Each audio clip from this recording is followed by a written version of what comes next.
오늘 우리가 그 전도서를 한번 이렇게 쭉 전도서에서 주시는 그 하나님의 메시지를 전반적으로 한번 볼 텐데요. 특별히 오늘 그 2장을 중심으로 한번 보도록 하겠습니다. 네, 그래서 2장의 결론만 한번 이거 말씀 너무 길어서 말씀을 읽었는데 한번 전체를 한번 2장을 중심으로 전체를 보면서 전도서를 통해 하나님께서 우리에게 주시는 그 메시지가 뭔지 한번 살펴보도록 하겠습니다. 전도서, 그래서 오늘 성경을 좀 이렇게 펴주셨으면 좋겠습니다. 전도서 1장 1절에 보면 다윗의 아들 예루살렘 왕 전도자의 말씀이다 라고 이야기를 하고 있습니다. 전도서 1장에 보면 1장 1절에 보면 다윗의 아들 예루살렘 왕 전도자의 말씀이라. 전도서를 기록한 사람이 전통적으로 우리가 알고 있기로 솔로몬 왕이 기록했다라고 이야기를 하고 있습니다. 근데 이 솔로몬 왕이 기록했냐 안 했냐를 두고 그냥 일반적으로 학자들 사이에서는 많은 논쟁이 있습니다. 그래서 그냥 이것이 솔로몬이 기록하지 않았던 분명한 것은, 성경이 말하는 것은 다윗의 아들 예루살렘 왕 전도자라는 것이죠. 그러니까 어떤 고대 이스라엘의 다윗의 자손의 다윗의 왕가의 어떤 한 왕이 이 전도서를 기록했다라는 것이죠. 그러니까 이것은 우리가 부인할 수 없는 것입니다. 이것을 전제로 우리 전도서를 볼 때 중요한 것이 있는데, 전도서 1장 2절을 한번 같이 읽도록 하겠습니다. 1장 2절 시작. 전도자가 이르되 헛되고 헛되니 모든 것이 헛되니라. 이 헛되다. 이 전도서는 헛되다라는 말로 인생이 헛되다라는 말로 시작합니다. 1차적으로 우리가 문자적으로 보면 전도서가 지금 인생의 헛됨, 허무주의를 이야기하고 있는 것처럼 보입니다. 그런데 전도서의 그 결론 많은 부분, 이게 구석구석을 살펴보면 전도서는 인생이 헛되기 때문에 그래서 우리가 현재를 즐겨야 된다라는 부분이 많이 나오고 있습니다. 그러니까 궁극적으로 전도서가 인생의 허무주의를 얘기하는 거냐, 아니면 인생의 그 희락주의를 이야기하는 것이냐를 두고 많이 이제 또 이렇게 싸움이 있습니다. 그런데 저는 전도서는 인생의 허무주의를 이야기하고 있는 것이 아니라 인생의 희락주의, 인생을 하나님의 창조의 선물로 생각을 하고 우리가 그 안에서 충분히 누리고 기뻐하는 것을 기뻐해야 된다고 전도서는 이야기하고 있다라고 저는 믿고 그렇게 성경을 해석하고 있습니다. 그래서 그래서 헛되다 이 말을 이렇게 여러 가지 의미로 해석이 되는데, 이게 이제 히브리어로 헤벨이라는 뜻인데, 안개라는 이제 그 직접적인 뜻이 있습니다. 그런데 이것이 meaningless, 그러니까 의미 없다, 또 이것이 허무하다, 이렇게 해석이 될 수 있는데, 그리고 이렇게 헛되다 이렇게 해석이 될 수 있는데, 제가 좋아하는 그 해석은 enigmatic, 또는 수수께끼와 같은, 이런 이제 영어 단어가 있는데, 그러니까 수수께끼와 같은으로도 해석될 수가 있습니다. 그러면 이거를 조금 이제 다르게 해석을 해보면, 전도자가 이르되 좀 그러니까 가로치고, 우리 인생은 수수께끼 같고 모든 것이 수수께끼와 같다. 이렇게 해석이 되면 이것이 인생의 무의미함을 이야기하는 것보다는 인생이 알 수 없다. 인생 우리가 계획하고 여러 가지 가치로 노력하고 해봤지만 우리의 인생은 한 치 앞도 알 수 없다 라고 이제 해석이 될 수 있습니다. 그렇게 해석을 해서 전도서를 보면은 이제 우리가 전도서를 통해서 다른 해석과 다른 이해를 얻을 수가 있습니다. 이 왕족이었고 이제 왕이었던 예루살렘의 왕이었던 이 전도자는 당시에 독특한 세계관을 가지고 있었습니다. 여러분께서 아시다시피 구약의 그 세계관, 구약의 그 퍼스펙티브는 이스라엘의 그 세계관은 기본적으로 하나님 중심이었죠. 그리고 율법 중심이었습니다. 그런데 요즘은 어떠죠? 요즘 우리가 지금 이 웨스턴의 문화, 전 세계가 웨스턴 컬처의 문화를 받은 현재로서는 굉장히 이제 유대교적인 그 신분주의 사상보다는 굉장히 이제 그 그리스 로마의 인본주의 사상에 영향을 받고 있죠. 그렇기 때문에 하나님이 어떻게 한다라고 생각하는 것보다 인간이 어떻게 느끼고 생각하고 결정하는 것이 기본적으로 더 중요하죠. 그렇기 때문에 우리가 하나님이 이렇다, 하나님이 이렇게 말씀하셨다, 하나님 뜻이다라고 말했을 때 일반적으로 세상은 그것들을 이렇게 거북하게 받아들입니다. 왜냐하면 이 세상의 메인스트림은 기본적으로 인본주의적이기 때문이죠. 그래서 특별히 이제 많은 이제 현대인들의 고민은 하나님과 나, 이 셀프, 그러니까 나 자아의 사이에서 신앙생활을 어떻게 이해하고 또 인생을 어떻게 이해해야 되는지 고민을 합니다. 근데 보통 이제 전통적인 기독교에서는 이제 모든 것들을 다 하지 말라고 억압하죠. 이것도 하지 말고 이것도 하지 말고. 근데 목사님께서 설교 자주 하시는 것처럼 기독교 이제 율법주의죠. 그러니까 이거는 하지 말고 이거는 하지 말고 저것도 하지 말. 이렇게 이제 적용을 합니다. 이제 그렇게 하다 보면은 이제 종교가 굉장히 이제 어떤 율법주의적이 되고 하나님의 사랑이나 하나님이 주신 인생을 충분히 선물로서 이해하지 못하고 살게 되는 오류를 범하게 됩니다. 그리고 이제 반대로 그러면 이제 나 중심적으로 이렇게 살다 보면 어떤 일이 일어나죠?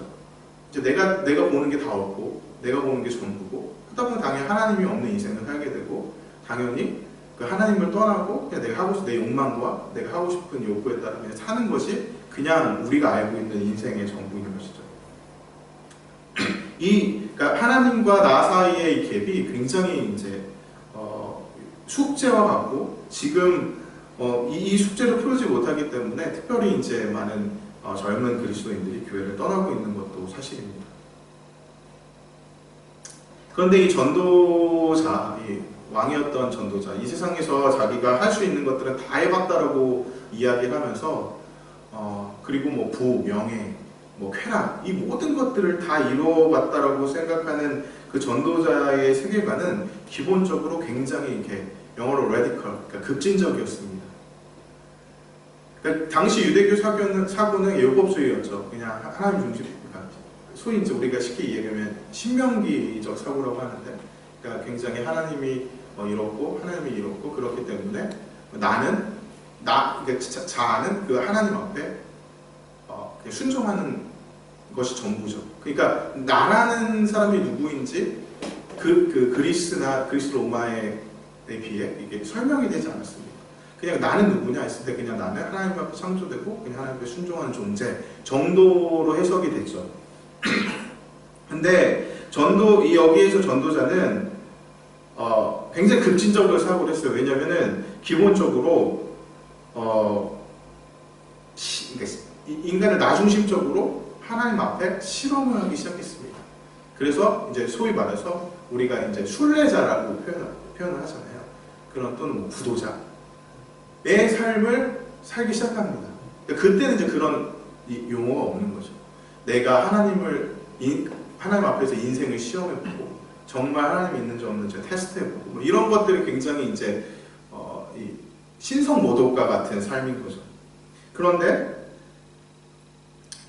이 전도자는 인생을 연구해보고 13절에 보면 마음을 다해 지혜를 써서 하늘 아래서 행하는 모든 일을 연구하며 살핀즉 이는 괴로운 것이니 하나님의 인생들에게 주사 수고하게 하신 것이라. 그러면서 이제 전반적으로 계속해서 이런 이야기 나옵니다. 연구해보고 실험해보고 굉장히 모험해보고 이러면서 직접적으로 자신이, 그러니까 내가 주체적으로 하나님을 앞에 어떤 삶 앞에 무엇이 진짜인지만 한마디로 실험을 하는 인생을 살기 시작합니다. 굉장히 이제 위험한 삶을 삽니다. 그래서 돈도 많이 벌어보고 사업도 엄청나게 해보고 그 다음에 뭐 이제 왕이었으니까 엄청난 궁녀를 모으면서 성적인 그 쾌락을 엄청나게 우리가 상상할 수 없을 정도로 누려보고, 그러니까 인간이 할 수 있는 그 어떤 부와 명예와 쾌락을 그러니까 다 누려봤지만 수수께끼와 같다라고 이야기를 하는 거죠.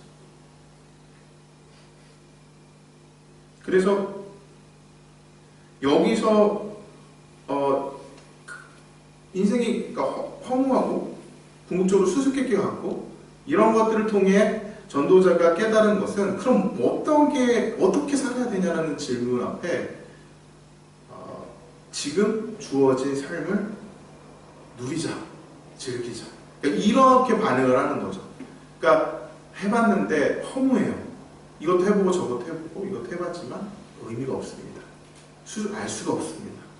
그럼 어떻게 해야 되냐? 그러면 이 세상을 다 부인하고 어디 뭐 산속으로 들어가느냐? 그런 게 아니죠. 이 세상이 하나님께서 창조하신 선물로서 이해하고 그러면 지금 순간 앞에 하나님이 주신 창조의 선물을 인생을 즐기고 누리면서 살자라고 이야기를 하는 것이죠. 그 라틴어로 카르페디엠이라는 뜻이 있습니다. 현재를 붙잡아라 라는 뜻이 있는데 그런 이제 사고와 비슷한 거죠. 그러니까 현재를 즐기고 현재를 즐거워하고 현재를 기뻐한다 라는 것이 전도서 전체에 흐르는 이제 세계관이고 그 주장입니다. 그래서 오늘 본문에 보면 2장 24절 25절을 보면 바로 그런 것이죠. 사람이 먹고 마시며 수고하는 것보다 그의 마음을 더 기쁘게 하는 것이 없나니 내가 이것도 본즉 하나님의 손에서 나오는 것이라. 먹고 즐기는 일을 누가 나보다 더 해보았느냐. 여기서뿐만이 아니라 전도서에 이런 부분들이 많이 나옵니다. 예를 들어서 전도서 5장 19절에 보면 또한 어떤 사람에게든지 하나님의 재물과 부요를 그에게 주사 능히 누리게 하시며 제 몫을 받아 수고함으로 즐거워하게 하신 것은 하나님의 선물이라. 다시 한번. 또한 어떤 사람에게든지 하나님이 재물과 부요를 그에게 주사 능히 누리게 하시며 제 몫을 받아 수고함으로 즐거워하게 하신 것은 하나님의 선물이라. 그러니까 인생 자체가 하나님의 선물이다라는 것이죠. 부가 있고 우리가 뭐 명예가 있고 하나님이 주신 자녀들 축복이 있고 인생이 잘 되고 뭐 이런 것들, 풍요로운 것들, 이런 것은 우리가 어떤 불교의 사상은 다 버리는 거잖아요. 근데 그거와 다르게 기독교 사상은 창조의 신앙이기 때문에 하나님 창조 자체가 그리고 이 땅에 있는 그리고 인간이 하나님의 형상으로 만든 인간이 만든 그 문화 안에 그 선한 문화 안에를 통해 우리가 하나님의 선물을 받고 그걸 누리는 삶인 것이죠. 그러니까 기본적으로 만약에 우리가 자녀에게 선물을 준다고 생각해 봅시다. 그러면 선물을 줬어요. 그러면 그 선물을 줄 때 이거 괜찮아요. 막 이렇게 하면서 그 선물을 막 내팽겨치고 이러는 게 아버지와 어머니가 기쁠까요? 아니면 그것들을 소중하게 생각하고 누리고 감사하고 즐거워하고 그것들을 막 행복하게 누리는 게 더 우리가 부모로서 기쁠까요? 당연히 후자죠. 당연히 선물은 누리고 즐기고 그것들을 통해서 막 행복해하고 감사하라고 주는 거죠. 하나님이 창조를 하나님이 인간에게 창조의 인간을 향한 선물을 우리에게 허락하셨다면 기본적으로 우리가 창조 안에서 즐거워하고 기뻐하고 누리는 것이 우리의 사명입니다. 그런데 이제 우리가 알다시피 인간이 타락해서 이제 이 세상에 많은 악한 것들이 있죠. 그렇지만 그럼에도 불구하고 창조 안에 선함이 있는 거죠. 자연을 보면서 이 악한 자연 이렇게 생각하는 사람 없습니다. 우리 뉴질랜드 살면서 자연이 너무 아름답잖아요. 자연을 보면서 이거 하나님이 계시는구나. 창조주가 있구나. 이렇게 생각하는 것이 전반적인 그 많은 사람들의 생각입니다. 근데 이것들 보면서 뭐 별거 없어 이렇게 할 수 없는 거죠. 약해 이렇게만 생각할 수 없는 거죠. 문화를 볼 때도 마찬가지입니다. 그러니까 이 세상에 되게 많은 음모론이 있어요.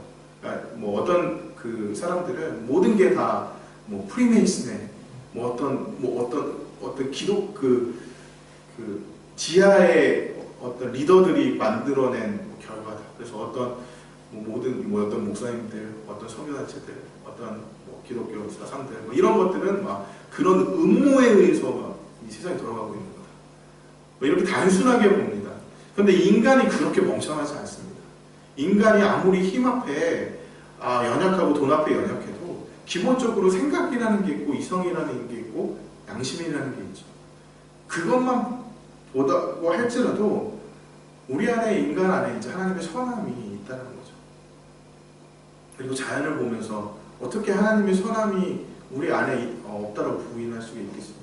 그렇기 때문에 우리가 드라마를 보고 소설을 보고 소위 뭐 세상의 가요를 듣고 해도 그 안에서 악한 것들은 악하다고 말해야 하지만 그 안에 선한 것들을 통해 우리가 누릴 수도 있어야 되는 거죠.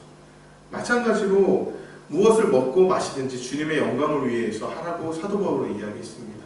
우리가 잘 먹고 잘 자고 그것 안에서 잘 이렇게 감사하고 살아가는 것 자체가 기독교적 사고이고 기독교적 세계관입니다. 그러니까 무조건 기독교가 무조건 다 버리고 무조건 다 포기하고 무조건 다 허무하다고 생각하고 하는 것들은 사실 기독교 세계관이 아니라 사실은 저희가 이제 한국 안에 있는 그 불교에서 온 세계관이죠. 그래서 이제 기독교는 창조의 신앙을 가지고 있고 창조로부터 시작한다라는 것들을 알고 있어야 합니다. 그렇다면 전도자가 인생을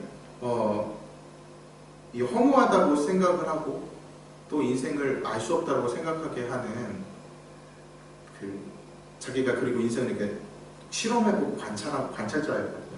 관찰하면서 연구해봤을 때 부딪힌 어떤 두 가지 진리가 있는데 하나는 인간은 언젠가 죽는다는 거죠. 그러니까 이거는 피해갈 수 없다는 것입니다. 그리고 두 번째는 인간은 한 번뿐이 살 수 없는 인생이라는 것입니다. 그러니까 그 윤회 사상이라고 하는 불교에서는 돌고 그래서 동양인들은 기본적으로 이렇게 주장을 안 하잖아요. 서양 사람들은 저희가 알다시피 막 주장하잖아요. 주장해서 얻어내잖아요. 그게 이제 서구 사람들은 기독교적 세계관을 가지고 있다. 시간에 대해서. 왜냐하면 한 번뿐인 인생. 그러니까 시간 자체가 일직선이라는 거죠. 근데 우리는 원인 거죠. 동양 사람들은. 그러니까 어차피 나중에 어떤 몇천 년 지나서 그 사람 벌 받게 될 거기 때문에 우리가 굳이 말 안 해도 나중에 천벌을 받게 될 거다. 그래서 돌다 보면 언젠가. 네. 그래서 동양 사람들은 이렇게 주장하고 이런 것들을 굳이 안 하고 속으로 묵힌다고 그런 거예요. 근데 이거는 이제 기독교적 세계관은 아닙니다. 기독교적 세계관은 인간은 죽는다. 그리고 인생은 한 번뿐이 없다라는 것이죠. 사실은 그것들을 이제 저자는 깨달았습니다.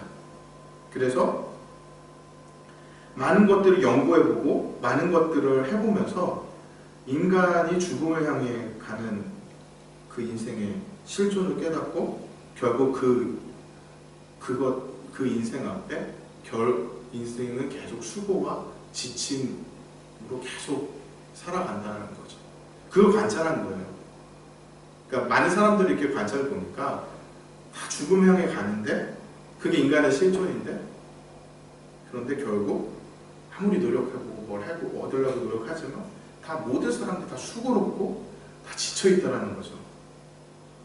그래서 그것이 인생의 전도자가 관찰한 인간의 실존의 현 상태입니다. 17절에 2장 17절에 보면 이러므로 내가 사는 것을 미워하였느니 이는 해 아래서 하는 일이 내게 괴로움이요 모두 다 헛되어 바람을 잡으려는 것이기 때문이다. 그리고 18절에 내가 해 아래서 내가 한 수고를 미워하였느니 이는 내 뒤를 이에게 남겨주게 됨이라. 그러니까 한 번뿐이 못 살잖아요. 그 많은 부와 명예를 얻었는데 내가 못 누리고 죽고 그 후대에 이을 그 왕이 자기 후손이 그것들을 누리게 된다는 거죠. 그러니까 사실은 그냥 인간적으로 열받는 거죠. 열이 굉장히 받습니다. 근데 이제 그것들을 어쩔 수 없는 게 인간이 아무리 노력하고 뭘 해도 이제 어쩔 수 없는 거죠. 그러니까 저는 사실 모르겠어요. 이제 다 어른들이시니까 어른들은 옛날 어른들의 헌신과 희생 뭐 이런 것들을 많이 이제 생각하면서 자라는데 자녀들을 향해. 근데 저는 가끔 이렇게 사랑을 보면서 이런 생각을 합니다. 내가 노려야 되는데 이런 생각을. 얘가 잘 살고 그런 것도 중요한데 1차적으로 내가 즐거워해야 되는데 이런 생각을 하고 제가 저희 또래 사람들한테 이걸 얘기하잖아요. 그럼 그 공감을 합니다. 근데 이제 굉장히 어른들이 봤을 때 굉장히 이기적이죠. 그러니까 너희는 받을 거 다 받으면서 어떻게 자녀들한테 그렇게 할 수 있냐. 그런데 이제 사실 이제 그래요. 사실이 이제 부인할 수 없습니다. 그리고 저도 이제 솔직히 그렇습니다. 어차피 한 번 죽는 인생 그리고 한 번뿐이 없는데 좀 내가 누리고 내 잘 살아야지. 그래서 이제 가끔은 애를 위해 막 이민을 오고 교육을 위해 이렇게 유지엔도 많이 있잖아요. 가끔 이렇게 와 이거 대단하다. 저 희생과 저 헌신이 진짜일까? 저는 이제 제가 못 그러니까 의심이 됩니다. 그래서 전 제가 공범인 거예요. 그래서 1차적으로 그래서 약간 솔직히 좀 이기적인 거 어쩔 수 없는데 그래서 저를 보면서도 인간의 그 굉장히 이제 실존인 거죠. 그리고 매일 이렇게 뭐 노력하고 뭘 하는데 뭔가를 막 우리가 노력해서 하는데 갔다 오면 맨날 반복하잖아요. 이렇게 반복하는데 맨날 일했다가 힘들고 그러다가 또 오래야 되면 월요병 같은 게 있잖아요. 이거 언제 끝나냐. 책바퀴처럼 이렇게 하다가 언제쯤 내가 주를 위해 한번 제대로 살아보고 죽을까. 그러다가 이제 생각하는 게 보통 이제 그리스도인을 포함한 인간입니다. 그래서 수고, 지침 이런 것들이 인간 안에 있다라는 것들을 전도자는 당연히 관찰을 했으니 관찰을 통해 이제 알게 됐습니다. 지혜로웠으니까. 그리고 나서 깨달은 게 있어요. 깨달은 게 있는데 이제 내가 중요하다. 내가 즐기고 내가 현재를 잘 먹고 잘 마시고 잘 자고 특별히 자신이 하는 일에 대해서 굉장히 만족해하고 이게 지금 24절의 얘기인데 그것들을 해야 된다는 거예요. 그러니까 그것들을 하지 않으면 그러니까 내가 없는 인생은 무의미하다는 거죠. 그래서 내가 하나님 앞에서 너무 소중하기 때문에 남도 소중한 거죠. 그게 이제 저희 개인주의와 이기주의를 이야기를 할 때 쉽게 개인주의는 내가 너무 중요하기 때문에 남도 중요하다는 거죠. 근데 이기주의는 내가 중요한데 나만 중요하고 남은 중요하지 않다는 거죠. 근데 이제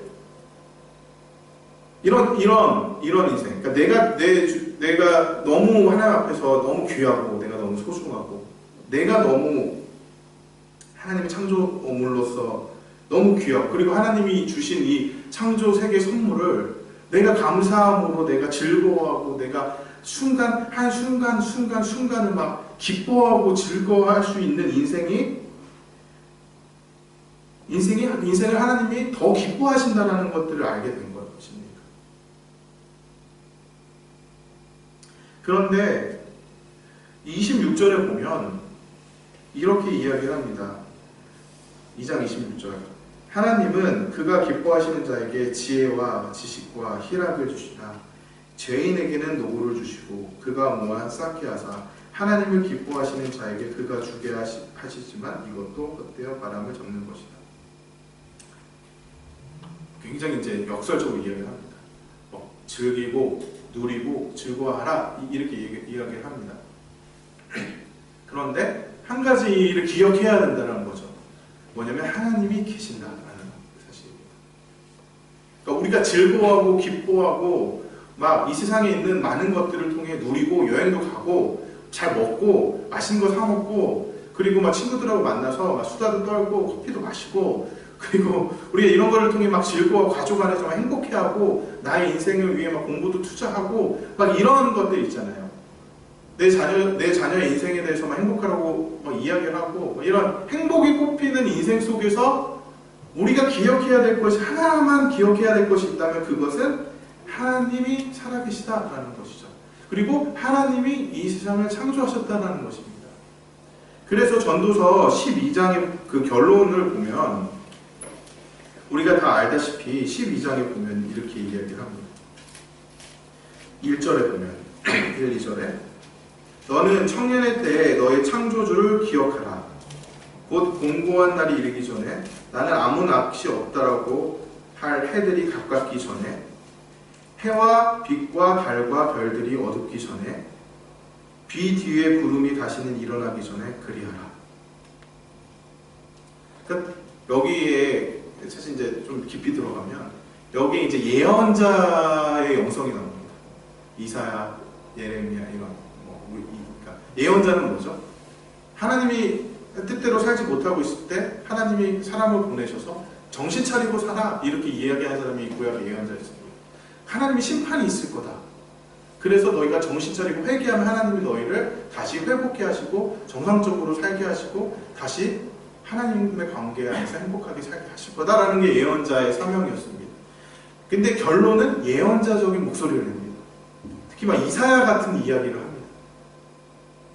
그리고 그 소선지자, 아모스, 호세아 이런 뒤에 있을 막 그 선지자들과 같은 이야기를 하는 거죠. 종말이 오는데 하나님의 심판이 있을 건데 한 가지 젊은 사람들이 언젠가 죽게 될 텐데 근데 지금 누려도 좋다. 그렇지만 한 가지 기억하는 것은 하나님이 계시고 인생은 하나님의 심판이 있을 거다라는 사실이죠. 그러니까 이게 역설적인 거죠. 인생을 즐겨야 돼요. 내가 너무 소중해요. 그래서 내가 누릴 수 있는 것들을 막 누려야 됩니다. 그렇지만 인생은 하나님이 계시다라는 것을 알아야 됩니다. 그래서 신약의 세계관은 시간의 세계관의 신약을 보면은 하나님의 나라가 현재 도래한 거죠.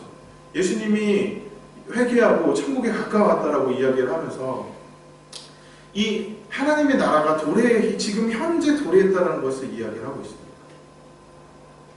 심판이 현재 시작됐다는 거죠.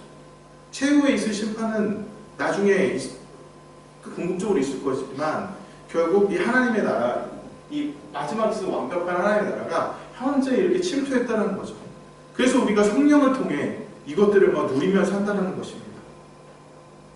그것들을 누려야 되면 어떻게 해야 됩니까? 사도 바울은 예수 그리스도와 그리스도의 십자가에 못 박히신 것 외에 아무것도 알지 않기로 작정했다라고 이야기를 합니다. 이 세상에 많은 것들을 누릴 수 있습니다. 이 세상의 기독교인들은 이 세상에 그 어떤 것도 누려야 할 자유가 있습니다. 사도 바울은 너희에게 그런 자유가 있다라고 이야기를 하는 것이죠. 그런데 사도 바울은 이렇게 이야기를 합니다. 그 자유를 내가 복음을 전하기 위해 내가 그 자유를 포기했다라는 것이죠. 그러니까 이게 율법주의가 아닙니다. 그러니까 억지로 포기한 게 아니에요. 내가 기뻐함으로 포기한 것이죠. 특별히 빌립보서에 보면 기쁨의 복음이라고 이야기를 하잖아요. 기쁨의 서신. 근데 보면 기뻐하라, 기뻐하라, 주 안에서 기뻐하라, 계속 기뻐하라고 이야기합니다. 감옥에서. 사도 바울이 감옥에 있을 때. 그러니까 궁극적으로 예수님이 오시고 나서 우리가 기독교적인 그 세계관과 삶은 우리가 누리고 즐거워하고 기뻐할 수 있습니다. 그리고 언제든지 그렇게 해야 하는 것이죠. 왜냐하면 창조가 하나님의 선물이기 때문에. 그런데 하나님의 종말이 이 땅에 왔습니다. 하나님의 심판이 도래했습니다. 복음이 선포됐고 하나님의 심판이 시작됐다고 선포된 것이죠. 예언자들이 그렇게 기대했던 종말이 시작이 됐습니다.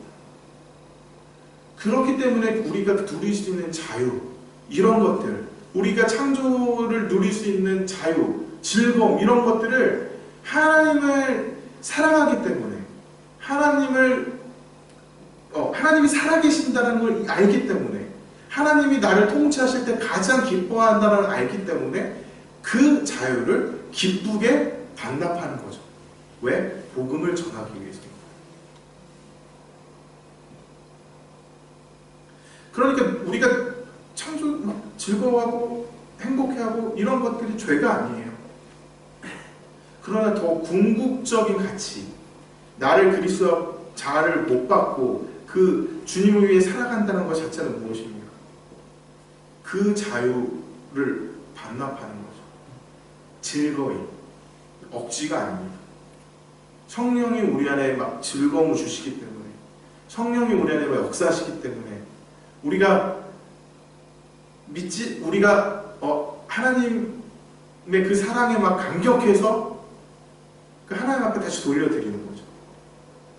이제 쉽게 얘기하면 우리가 자녀들이 어렸을 때, 제가 아까 이제 예를 하나 들었죠. 이제 다른 더 이게 발전된 예를 드리면, 어렸을 때는 자녀들이 선물을 주면 기뻐하고 부모들이 그거 보면 즐거워합니다. 근데 이제 자녀가 성장하고 결혼을 하고 자녀도 애를 낳으면 어떻게 하죠? 그냥 상식적으로 이제 돌려주잖아요. 그러니까 그것들을 통해서 다시 반납을 하자. 그러니까 이게 인간의 이게 유교적 효 사상이든 뭐든 그런 걸 떠나서라도 그냥 이렇게 할 때 우리가 즐겁잖아요. 또 부모로서 즐겁고 그러는 것이죠. 굳이 안 해도 되는데 내가 부모를 즐겁게 해드리기 위해 반납을 하는 거죠. 마찬가지입니다. 그렇다고 그거를 안 한다고 해서 하나님 이렇게 너 후려자식 이렇게 말을 하진 않죠. 하나님도 우리를 즐거워하십니다. 우리 있는 모습 그대로 즐거워하세요. 우리가 행복해하고 우리가 즐거워하고 우리가 그냥 사실 하나님이 주신 것들 누리고 살아도 하나님이 즐거워하십니다. 그냥 그 정도로 사랑이 많으시고 따뜻하시고 우리 존재만으로도 우리를 사랑하시는 분이시기 때문입니다. 그런데 사도 바울은 그런 자유를 반납했다고 얘기합니다. 무엇을 위해? 복음을 위해, 예수님을 위해. 하나님이 나에게 그런 사랑을 주셨기 때문에 감사함으로 그 안에 더 즐거움이 있고 더 행복이 그렇다는 것이죠. 그렇다면 우리는 어떻게 살아야 됩니까? 무엇이 진짜 창조의 선한 그 선물을 받고 그것들을 반응하면서 사는 것입니까? 1차적으로 우리는 이 창조 세계를 즐거워하면서 살아야 되는 거죠. 잘 먹고 잘 마시고 즐거워하고. 그렇지만 전도자가 이야기한 것처럼 예수님 오시기 전이니까 창조주 하나님을 기뻐하고 즐거워하고 특별히 기억하라는 것이죠. 심판이 있을 것이다. 그리고 그 말했던 심판이 이미 왔습니다. 그러면 우리 어떻게 살아야 됩니까? 그 자유를 즐거이 반납할 수도 있어야 되는 것이죠. 우리가 막 어떤 사람이 이렇게 얘기해요. 젊은 사람들 하나님을 위해 공부를 하고 좋은 대학을 가고 명성을 얻고 부를 얻고 이렇게 사는 것이 하나님이 기뻐하시고 그것 통해 하나님께 영광을 돌린다. 그것도 맞습니다. 그러나 궁극적으로 때가 됐을 때 언제든지 그것들을 버리고 그것들을 반납하고 더 궁극적인 가치, 그 복음의 가치를 위해 살아가는 것이 우리들이 해야 할 일입니다. 그래서 저와 여러분들은 어느 수준에 있습니까? 창조주 하나님의 것들을 즐거워하고 그냥 만족하고 그것도 먹고 마시는 것들 수준? 그것도 하나님이 기뻐하십니다. 그러나 더 고귀한 가치, 복음 위에 내 삶을 전부를 드리고 때론 내 부와 명예도 드리고 나의 모든 것들을 드리고 주님을 위해 살아가는 그러한 선교적 삶에 우리가 그걸 헌신돼 있으십니까?